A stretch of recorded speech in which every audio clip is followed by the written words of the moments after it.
Welcome back to News in Focus. Thank you, Jazakallah, so much for staying with us. Now, we've touched on the legal aspects. We are going to be talking from a political perspective. And joining me to discuss this, I'd like to welcome Thembisa Fakude, who is a Senior Research Fellow at the Africa-Asia Dialogue. Thembisa, Assalamu alaikum wa rahmatullahi wa barakatuh. Jazakallah so much for joining us. Thanks for having me. No, it's an absolute pleasure. Thembisa, yesterday was held historic by the Palestinian representative in the United Nations, Riyad Mansour. When you look at the close to 80 years of the occupation of these Palestinian territories, you know, it's taken till September the 18th, 2024 for this decision to happen. How much of a historical aspect is this really from a political perspective? Well, from a political perspective, of course, it's significant.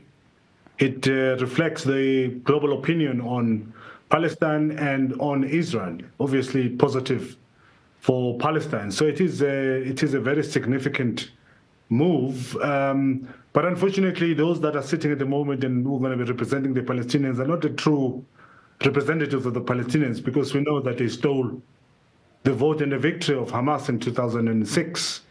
But they sit comfortably representing the Palestinian people, and they keep on kicking the can down the road in terms of general elections, both in the West Bank and in Gaza. So, notwithstanding, is a good move, but we need also to remember, whilst that happens, that the people who are claiming to represent the Palestinians at the moment at the UN are not the true representatives of Palestinians.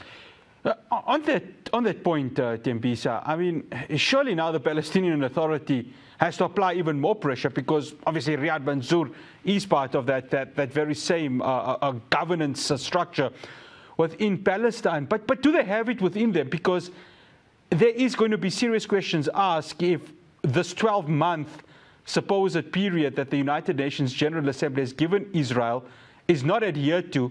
That very same Palestinian Authority needs to apply that pressure. Is that going to happen? How much of convincing do they need to do, especially that of its neighbors within the Middle East? I mean, Israelis are not going to do anything. Israel is not going to do anything. I mean, they've violated every single little resolution at the UN.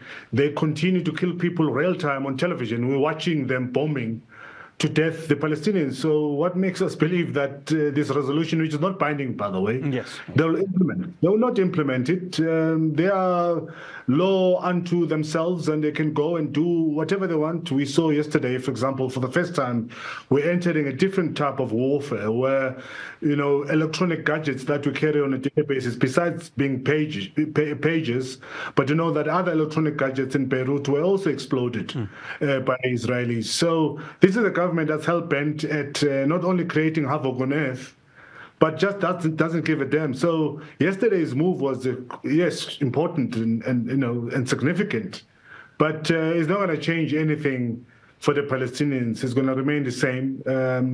It's another resolution. There are much more serious resolutions that were supported and made before, and Israel just disregarded them. And this one is going to be the same situation.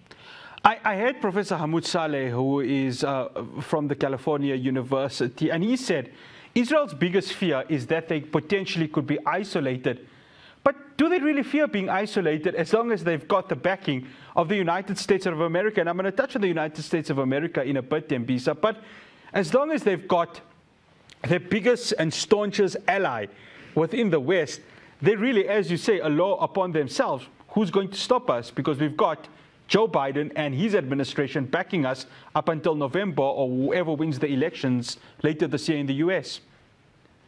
Yeah, but the world has become smaller for the Israelis. Fortunately, not all of them, of course, are bad people, but the world has become smaller. So they can continue with disregarding international law and instructions of the UN, but the world has become smaller. Israel is a pariah state, and a state that is associated with genocide. Benjamin Netanyahu's space of travel is going to be much more smaller. So it's notwithstanding what's been happening, and notwithstanding what I've said alone in terms of them disregarding the law, but the world is totally different and will be totally different henceforth. Israelis are not going to move freely. Any international event that will involve Israelis is going to be protested. So it's a tough situation for Israelis moving forward. In terms of them being accepted by the global community, that has changed. By the way, even the internally displaced people, both in the southern part of Israel, the border with Gaza, and the northern part with Lebanon, there are thousands, if not millions, of people who are currently displaced by this war, and we hardly talk about them. So that in itself is putting pressure. Economic-wise, Israel is in a serious situation. Nobody is really interested in doing business with Israel. So the situation is quite dire for them, and it's going to be so for years to come.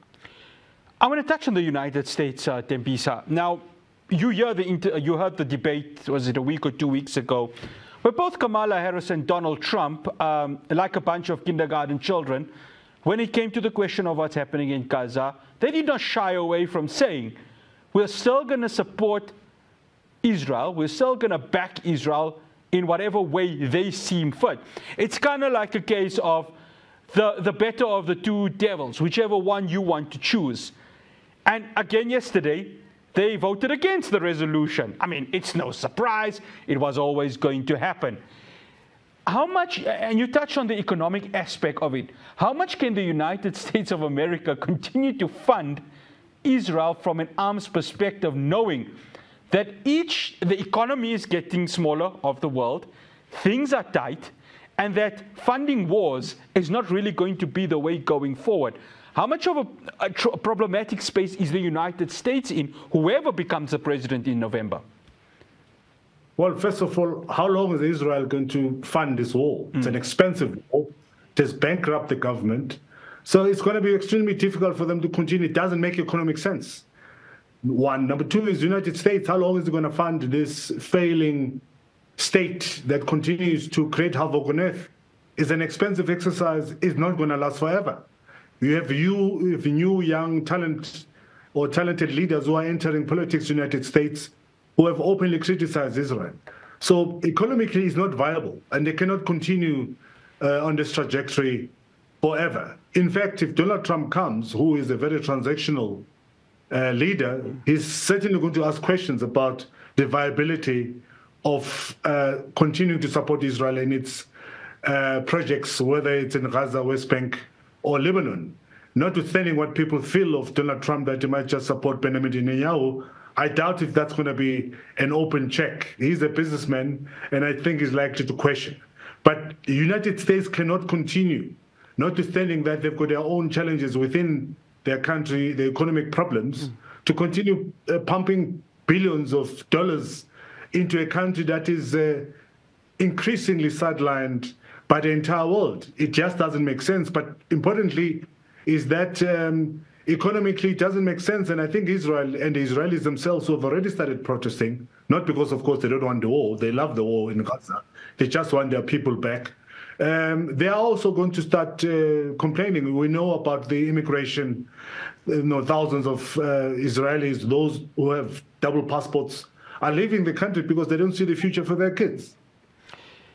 Thembisa, the European Union. Now, I was reading reactions preparing for this interview, and Joseph Borrell, who's probably not sang for his supper in terms of satisfying their biggest ally, the United States or the United Kingdom, or even Israel, have welcomed this resolution. Now, some may see it as a sort of act from their side to try and sway favor in a more positive light towards some sort of solidarity they would feel towards Palestine.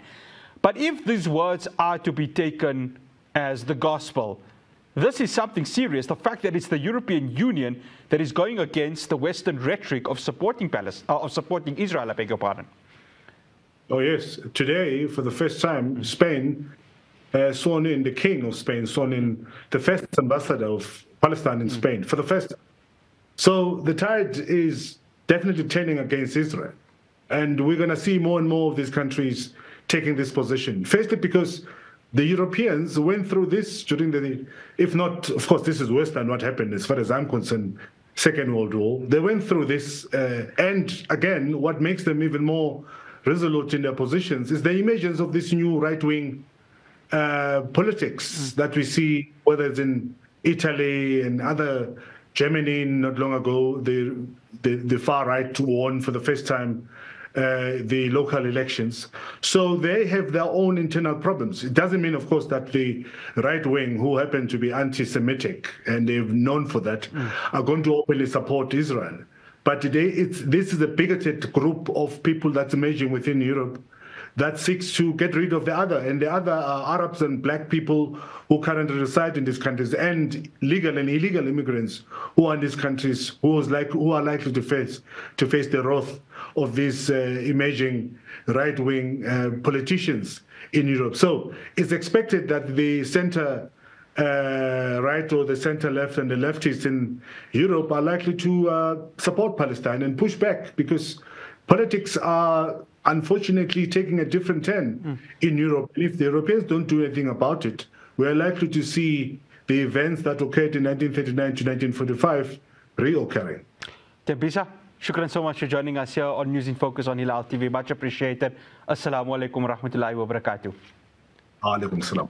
That's Thembisa Fakude, a senior research fellow at the Africa-Asia Dialogue. Yes, we will continue to monitor what is happening, of course, not just from the United Nations, but the genocide that is happening in Palestine. More and more lives are being lost. And if something's not done now to really end the atrocities in Gaza, then when will that actually happen? Well, that's all we have for you here from News in Focus. From myself, Faraz Patel, and the rest of the team in the Johannesburg studio. We will see you again, same time, same place tomorrow. Assalamu alaikum wa rahmatullahi wa barakatuh.